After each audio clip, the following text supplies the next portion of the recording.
तो unit number 3 का part A समाप्त हो चुका था, एक पार्ट समाप्त हो गया है। अब पहले पढ़ाई कर लो, बाद में बातें कर लेना, ठीक है। अब सुनो, अब बेटा अपन पार्ट बी स्टार्ट करते हैं, ठीक है। मतलब इस बुक की आपकी 2.5 यूनिट हो चुकी है। 2.5 यूनिट का मतलब ये आधा पेपर अपना हो चुका है और आधा और करते हैं अपन, ठीक है। चलें देखते जाओ। तो लिखो आप, बताओ पहले पार्ट ए लिखाया था कि पार्ट बी लिखाया था, जल्दी बताओ। पार्ट ए लिखाया था कि बी लिखाया था? बी लिखाया था, है ना। वीडियो नहीं दिख रहा बेटा, बाहर आके अंदर आ जा। अब लिखो पार्ट ए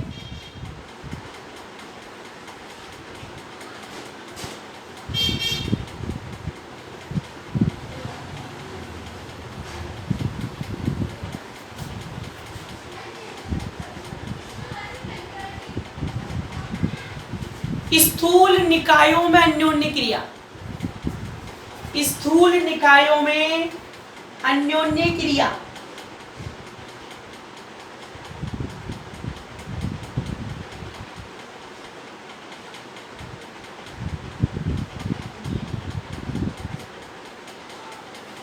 स्थूल निकायों में अन्योन्य क्रिया लिख लिया।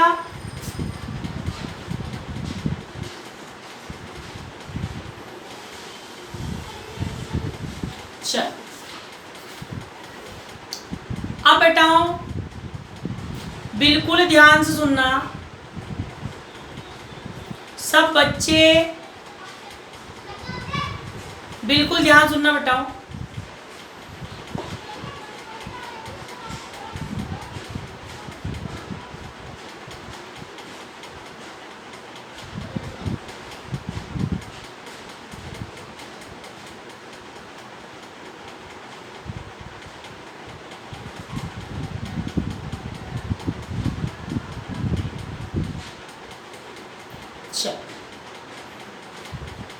अब बिल्कुल सब बच्चे ध्यान सुनो।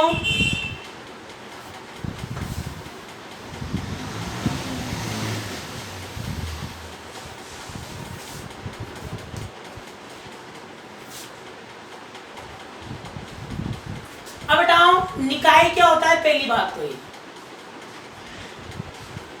निकाय क्या होता है, व्हाट इज सिस्टम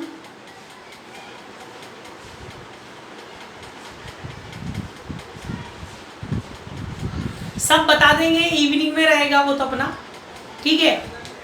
वो जब होगा जब आपको सब बता दिया जाएगा, ठीक है। अब ध्यान सुनो, तो बताओ निकाय क्या होता है, कणों का समूह। ध्यान समझना, कणों के समूह को, कणों के समूह को क्या बोलते हैं बताओ, निकाय बोलते हैं। वीडियो ऑन कर लोगे तो मुझे अच्छा लगेगा, दो बातें आपको ज्यादा बताऊंगा। सब बच्चे वीडियो ऑन करेंगे तो भी, सब बच्चे वीडियो ऑन करेंगे तभी, अन्यथा तो अन्यथा ही, ठीक है। तो बताओ कणों के समूह को बोलते हैं निकाय। कणों के समूह को क्या बोलते हैं, निकाय। अब बताओ निकाय का अध्ययन, ध्यान सुनना बिल्कुल। निकाय का जो स्टडी करते हैं, सिस्टम की बेटा जो स्टडी करते हैं, वो दो विधियों से की जाती है। टू मेथड से स्टडी करते हैं सिस्टम की, टू मेथड से। कौन कौन सी दो विधियां हैं? एक है बेटा ऊष्मागतिक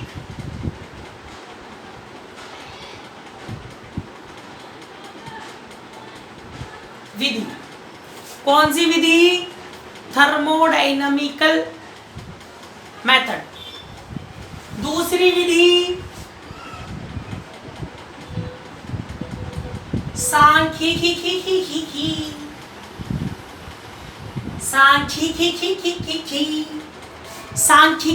विधि।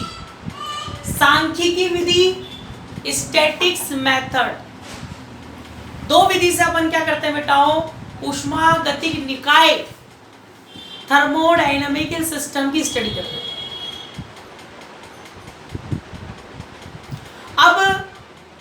बेटा निकाय भी दो प्रकार के होते हैं, उष्मागतिक निकाय भी दो प्रकार के होते हैं।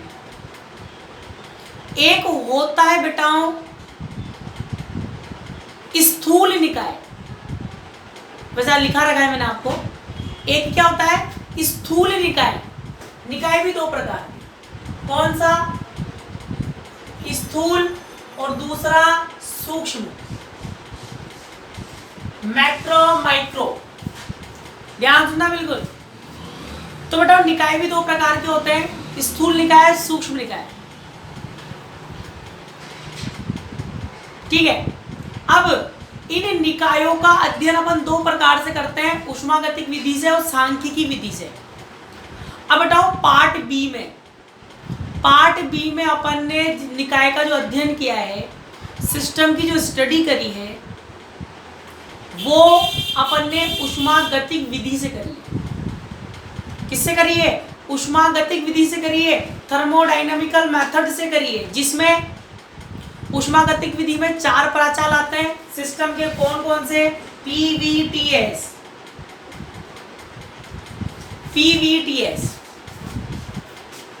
इनसे जो आप अध्ययन करते हो, दाब, आयतन, ताप, entropy, pressure, volume, temperature, entropy, इनसे जब आप बेटा किसी सिस्टम की स्टडी करते हो, किसी निकाय का अध्ययन करते हो, तो इसका मतलब आप उष्मागतिक विधि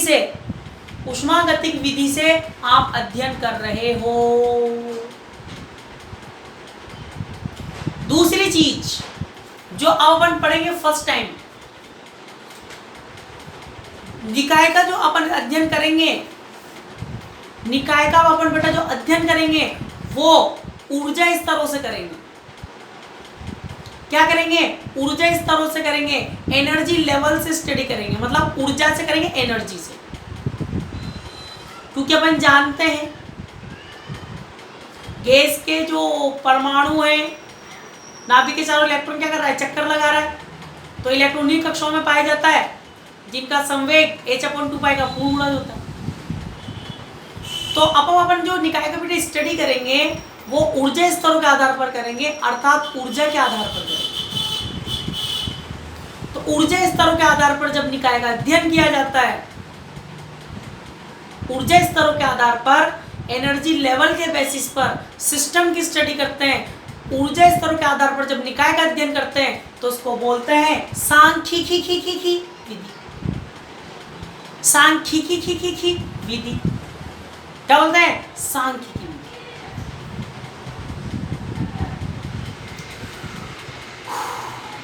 और सांख्यिकी विधि में एक नाम बार बार आएगा, एक नाम बार बार आएगा, वो भी मैं आपको अभी समझा दूंगा। अभिगम्य अवस्था है, अभिगम्य अवस्था है, अभिगम्य अवस्था।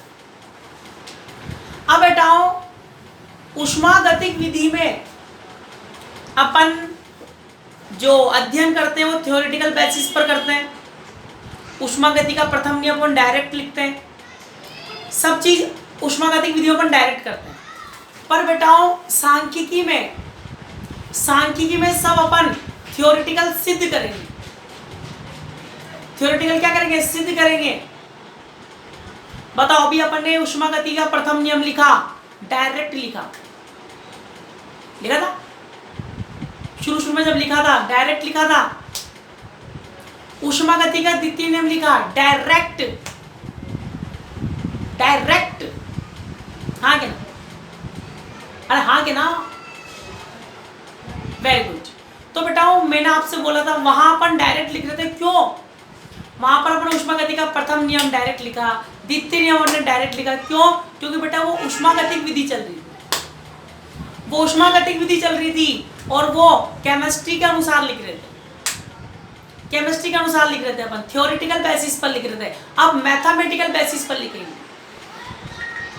किस पर लिखेंगे? मैथमेटिकल बेसिस पर लिखेंगे। यहां से फिजिक्स के थर्मोडायनेमिक्स स्टार्ट होगी, फिजिक्स की थर्मोडायनेमिक्स स्टार्ट होगी, फिजिक्स की बहुत शानदार वाली। तो यहां पर अपन उष्मागति का प्रथम नियम सिद्ध करेंगे, इज्जत के साथ। ऊष्मागतिकी का शून्यांकी नियम सिद्ध करेंगे इज्जत के साथ। ऊष्मागतिकी का द्वितीय नियम सिद्ध करेंगे इज्जत के साथ। तो वो शानदार पाठ है ये, ठीक है। बस शर्त है क्लास मिस मत करना। जैसे जिस दिन क्लास मिस करोगे उसके अगले दिन से यूनिट समझ में, ये पाठ समझ में कम आएगा। तो क्लास मिस ना करें। तो लिखो, सबसे पहला टॉपिक लिखो निकाय। सबसे पहला टॉपिक लिखो सब बच्चे निकाय। इसमें लिखो और इसमें लिखो अत्यधिक संख्या में कणों के समूह को अत्यधिक संख्या में कणों के समूह को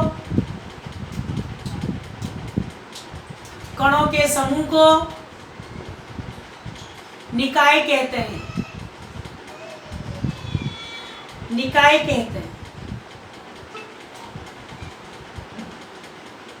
अगले लाइन से लिखो निकाय निम्न दो प्रकार के होते हैं। दोनों के नाम लिख लो। फर्स्ट नंबर लिखो स्थूल निकाय। सेकंड नंबर सूक्ष्म निकाय। स्थूल, सूक्ष्म, माइक्रो। स्थूल निकाय, सूक्ष्म निकाय। अब सुनो आगे। तो बड़ा इस पाठ में जो अपन अध्ययन करेंगे वो स्थूल निकाय का अध्ययन करेंगे। इस पाठ में स्थूल निकाय का अध्ययन करेंगे और एक यूनिट ऐसी आएगी, पांचवी यूनिट आएगी, पांचवी नंबर की यूनिट में, ठीक है। वहां पर मैं आपको सूक्ष्म निकाय का भी अध्ययन कराऊंगा। तो इस पार्ट में तो स्थूल का करेंगे और आगे सूक्ष्म का भी करेंगे। तो अब अगली लाइन से लिखो, दोनों के नाम लिखा दिए मैंने ताकि आपको याद रहे। अब अगली लाइन से लिखो स्थूल निकायों के अध्ययन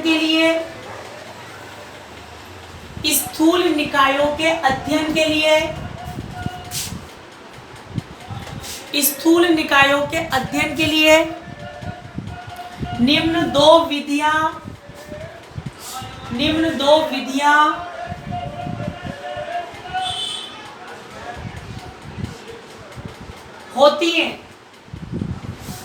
दो विधियां होती हैं। फर्स्ट नंबर लिखो ऊष्मागतिक विधि।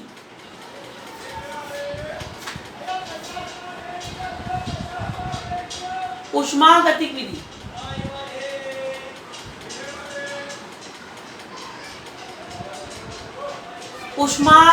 विधि इसमें लिखो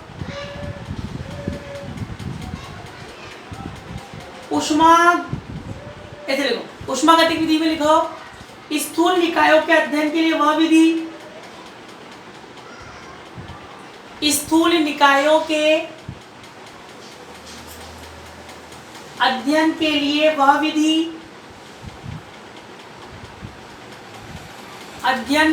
वह विधि जिसमें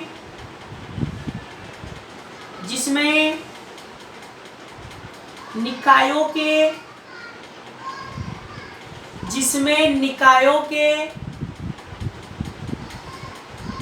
स्थूल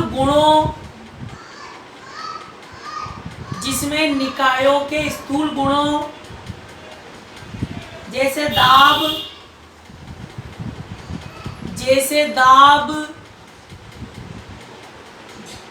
कोमा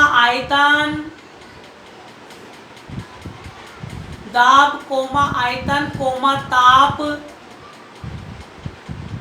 कोमा एंट्रोपी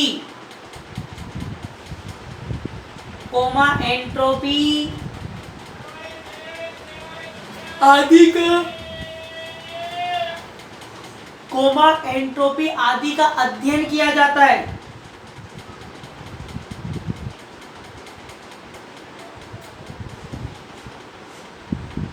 कोई भी कण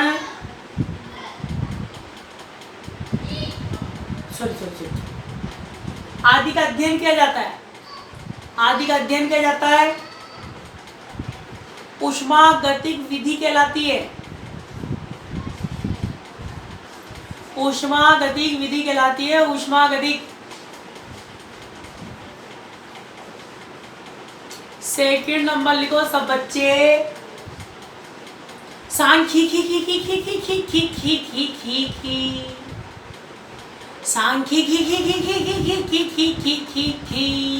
विधि। सांख्यिकी विधि। इसमें लिखो स्थूल निकायों की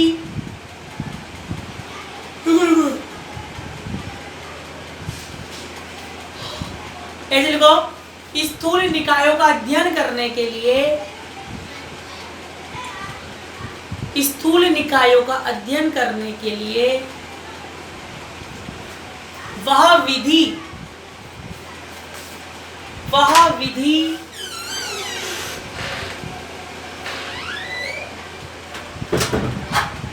जिसमें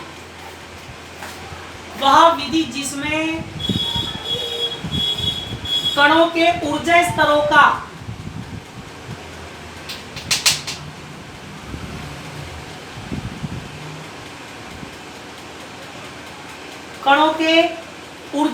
का अध्ययन किया जाता है।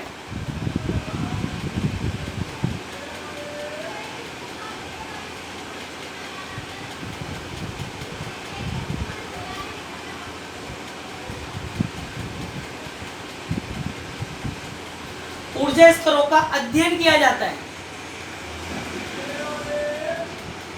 स्थूल निकायों के अध्ययन की वह विधि,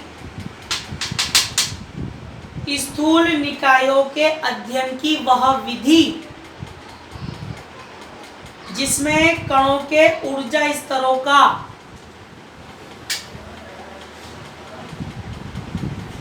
अध्ययन किया जाता है।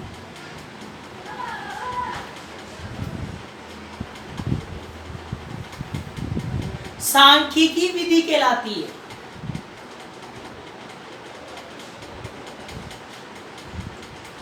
सांख्यिकी विधि कहलाती है।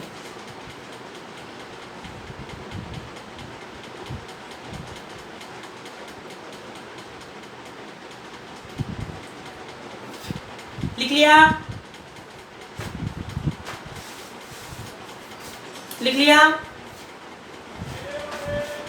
चल अब बेटाओ आगे जो अपन जाएंगे तो बार बार एक नाम आएगा जो अपन को परेशान करेगा। मुझे नहीं, आपको करेगा। वैसे मैं हूं तो नहीं करेगा। तो एक नाम है जो आपको बार बार परेशान करेगा, अभिगम्य अवस्थाओं की संख्या। अभिगम्य अवस्थाओं की संख्या। वहां पर अपन आगे बोलेंगे प्रायिकता अभिगम्य अवस्थाओं की संख्या के समानुपाती होती है। फिर वहां आपके माइंड में आएगा ये सर अभिगम्य अवस्थाओं की संख्या किसको बोल रहे हैं, अभिगम्य अवस्थाओं की संख्या किसको बोल रहे हैं। तो अभी मैं आपको लिखा देता हूं। तो बड़ा अभिगम्य अवस्थाओं की संख्या क्या होती है, सुनो ध्यान से। जब किसी स्थूल निकाय पर कोई नियम अपन लगाते हैं, स्थूल निकाय पर कोई नियम लगा रहे हैं, तो कुछ ऊर्जा स्तरों के लिए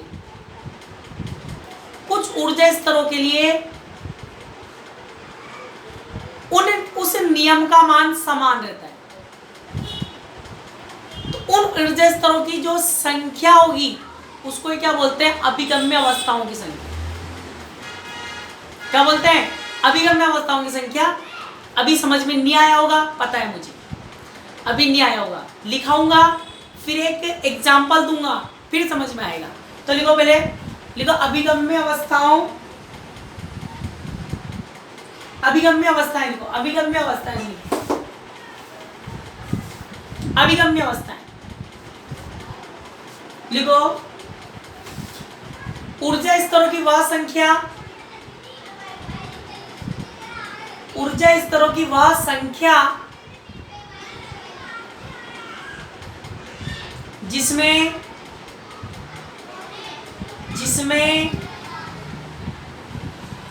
कोई भी कण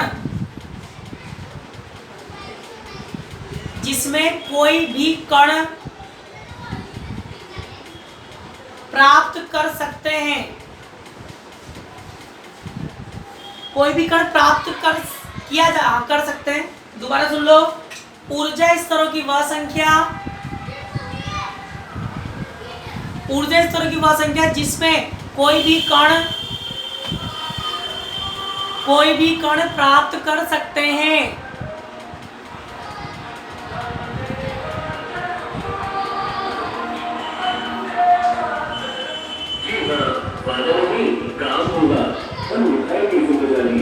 अभिगम्य अवस्थाएं कहलाती हैं।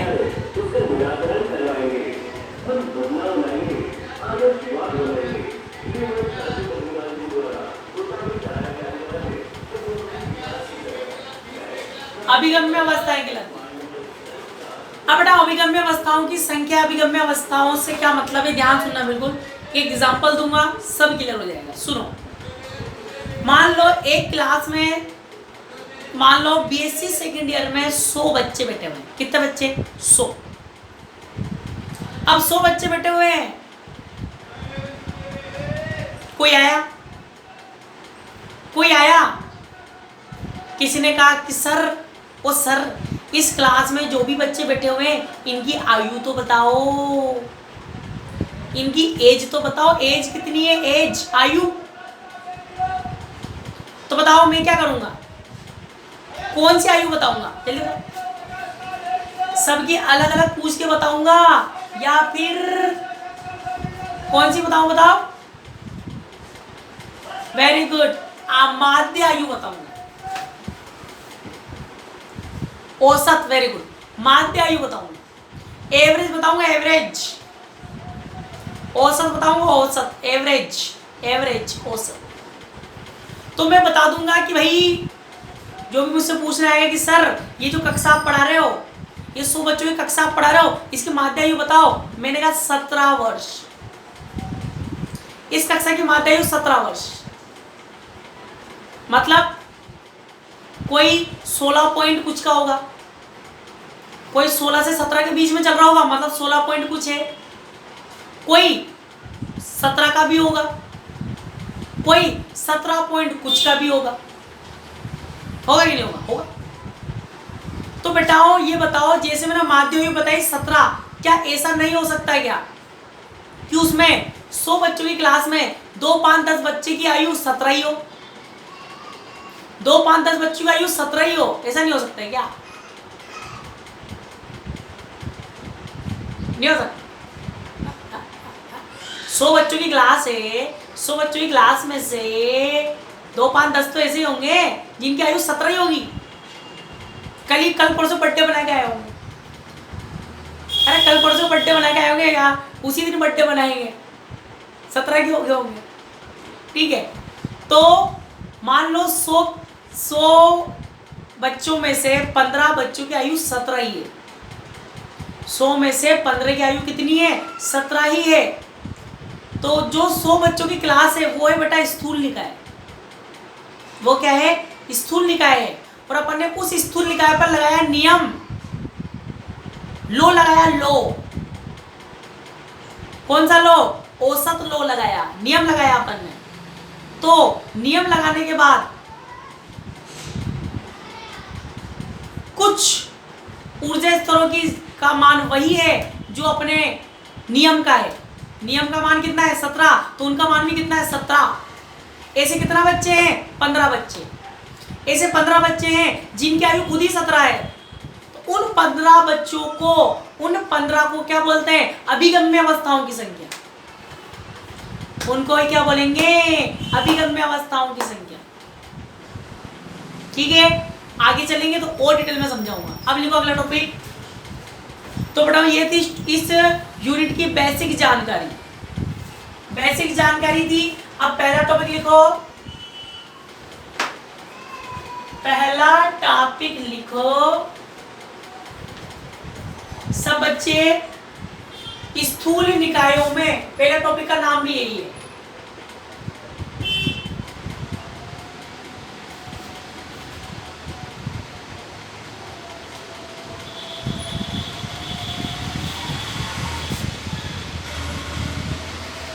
स्थूल निकायों में अन्योन्य क्रिया, पहला टॉपिक भी यही बताओ। स्थूल निकायों में अन्योन्य क्रिया।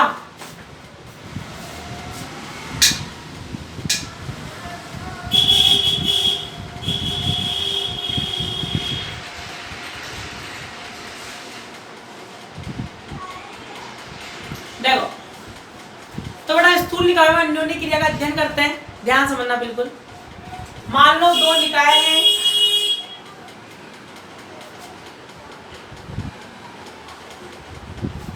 दो स्थूल निकाय हैं,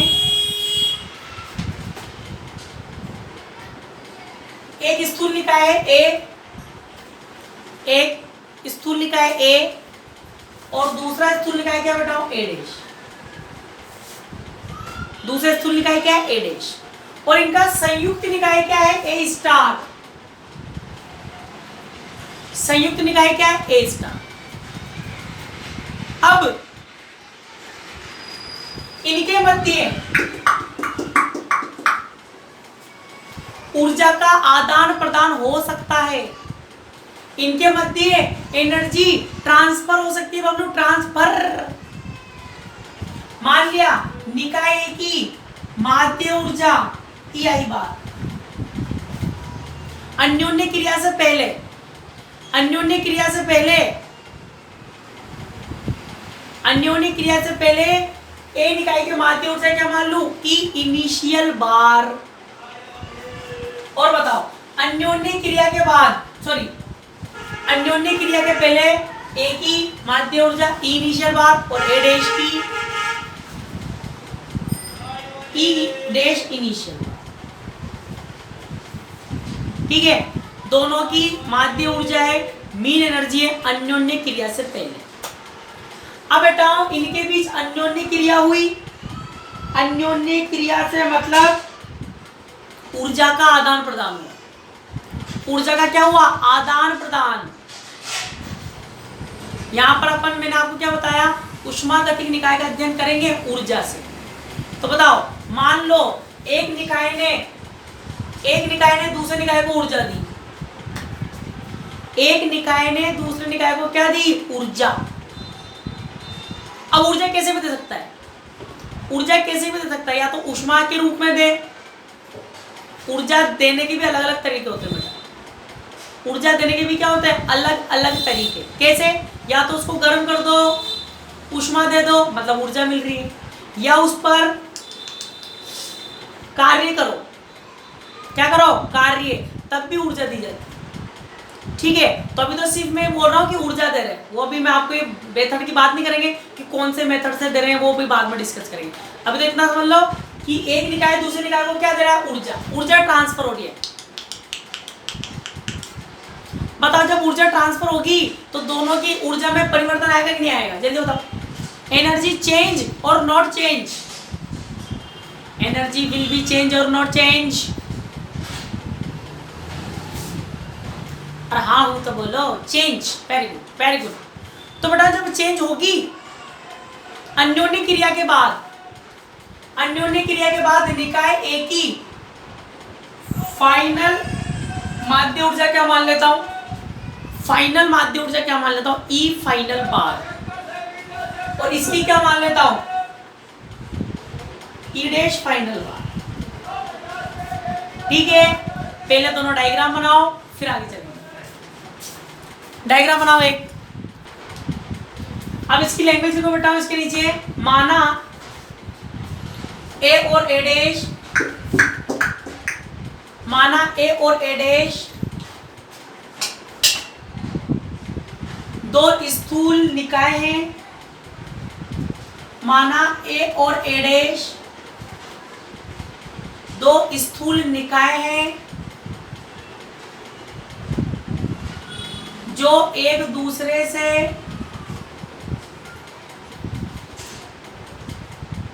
जो एक दूसरे से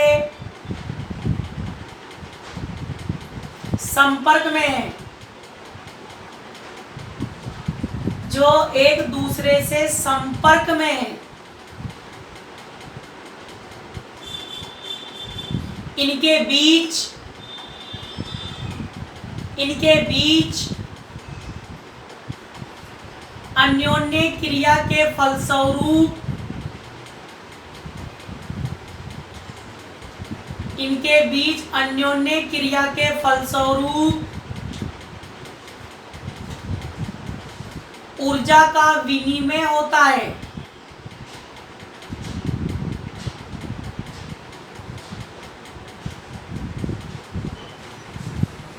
ऊर्जा का विनिमय होता है,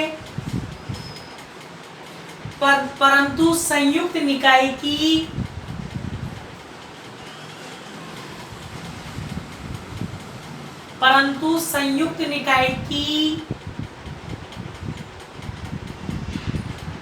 ऊर्जा नियत रहती है।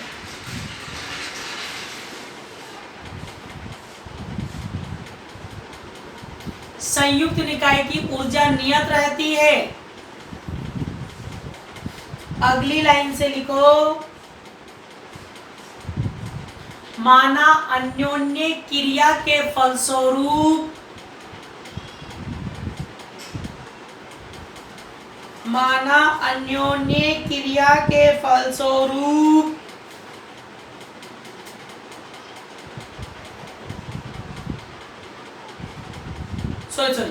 ऐसे लिखो, माना अन्योन्य निकाय से पूर्व, फलस्वरूप नहीं, अन्योन्य क्रिया से पूर्व ए और ए डैश की माध्य ऊर्जा, अन्योन्य क्रिया से पूर्व ए और ए डैश की माध्य ऊर्जा EI बार व EI डैश बार है। EI बार व EI डैश बार है। आगे लिखो, वह अन्योन्य क्रिया के पश्चात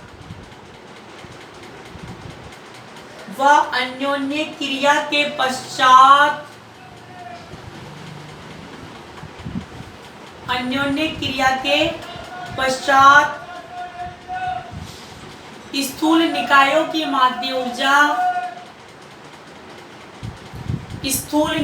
की माध्य ऊर्जा क्रमशः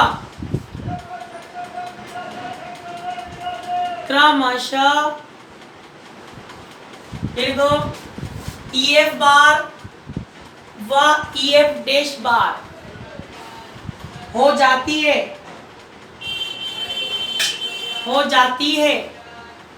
अगली लाइन से लिखो, चूंकि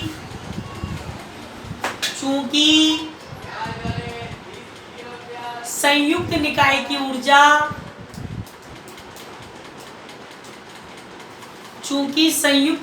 ऊर्जा नियत रहती है। चूंकि संयुक्त निकाय की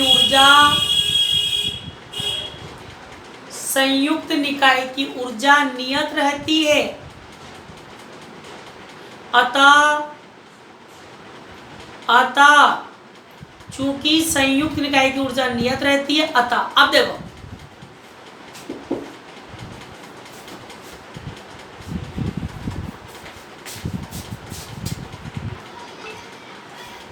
आगे से भी, तो देखो एक निकाय दूसरे निकाय को ऊर्जा देगा, ऊर्जा तो ट्रांसफर होगी, पर संयुक्त निकाय की ऊर्जा क्या रहेगी बेटा, नियत रहेगी। जैसे मान लो इसके पास 100 जूल है, इसके पास कितनी है 80 जूल, तो संयुक्त निकाय की कितनी है 180 जूल, संयुक्त निकाय कितनी है 180 जूल है।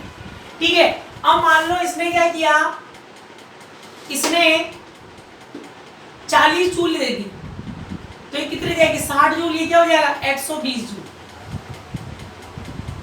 या 20 जूल दे दी तो ये हो जाएगा 80, चलो 30 दे दी तो रह जाएगा 70 में कितना हो जाएगा, 8 और 3 11 110 जूल।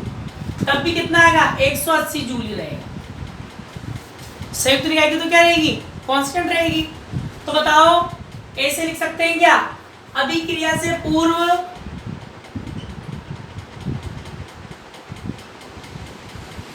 पहले की भी 180, 100 प्लस 80, 100 प्लस 80, बाद की कितनी, 70 प्लस 110, बाद की कितनी,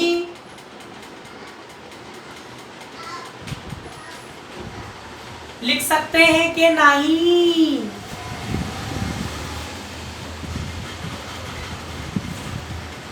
अरे हाँ हूं तो बोल दो। अब बेटाओ बताओ, इसको इधर लाऊं, ई आई, इसको इधर लाऊं, माइनस का ई फाइनल बार, डेट डैश वाले एक तरफ कर लो, बिना डैश वाले एक तरफ, डैश वाले एक तरफ। बताओ इसको उधर ले जाओ, ई फाइनल डैश बार माइनस ई इनिशियल डैश बार। तो बेटाओ ये क्या दिखी बताओ, ये क्या है,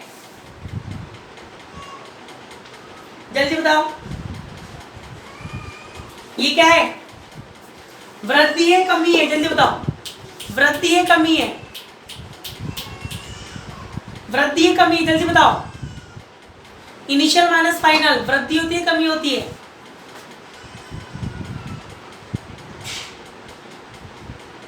वेरी गुड वेरी गुड, कमी है कमी, वेरी गुड। और ये क्या है बेटा, final minus initial, final minus initial क्या होती है, वृद्धि, फाइनल माइनस इनिशियल क्या होती है बेटा, वृद्धि, वेरी गुड। तो बेटा ऐसा बोल सकते हैं क्या, अन्योन्य क्रिया के फलस्वरूप, अन्योन्य क्रिया के फलस्वरूप एक निकाय की माध्य ऊर्जा में कमी, एक निकाय की माध्य ऊर्जा में कमी दूसरे निकाय की माध्य ऊर्जा वृद्धि के क्या होती है, बराबर। तो इसको क्या लिख दूंगा, डेल्टा ई बार, इसको माइनस का डेल्टा ई डैश बार लिख देता हूं, डेल्टा ई बार माइनस का डेल्टा ई डैश बार। एक में एक की माध्य ऊर्जा में कमी दूसरे में माध्य ऊर्जा में वृद्धि के बराबर होती है। यहां तक लिख लो, लिखते यस बोलो, सब बच्चे एक लाइन लिखो। अतः स्पष्ट है कि, अतः स्पष्ट है कि अन्योन्य क्रिया के फलस्वरूप, अन्योन्य क्रिया के फलस्वरूप एक निकाय की माध्य ऊर्जा में कमी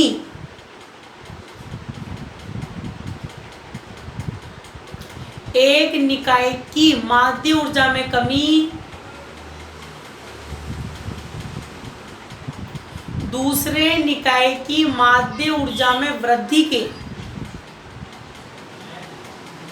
एक निकाय के अन्योन्य क्रिया के फलस्वरूप एक निकाय की माध्य ऊर्जा में कमी दूसरे निकाय की माध्य ऊर्जा में वृद्धि के बराबर होती है, बराबर होती है।